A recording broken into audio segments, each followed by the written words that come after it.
So today we'll show you how you can fade audio in Premiere Pro. It's pretty simple. We already have our video here on the timeline. I've also made a cut using our blade tool, or razor tool as it's called in Premiere Pro, to where I want the fade to be in this last second and a half of our video.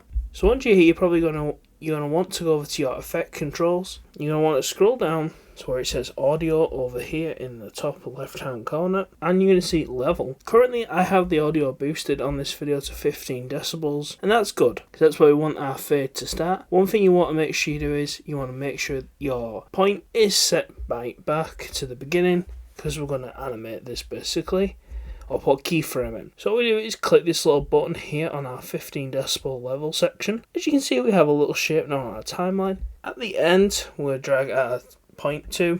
Then we're going to put in like -10 decibels. And you're going to see now that down here on our sequence timeline that we now have this curve, or this like diagonal line to the end, and that's because the decibel level in the audio is dropping. So if we play this and you keep an eye on this line or this audio meter graph here, you're going to see that the audio slowly drips down. And that's how you do an audio fade in Premiere Pro. You can also use this in between clips as well, or if you want to fade audio in, just reverse, start from low and end at the peak. Thanks for watching guys, like, comment, subscribe, I'll see you next time.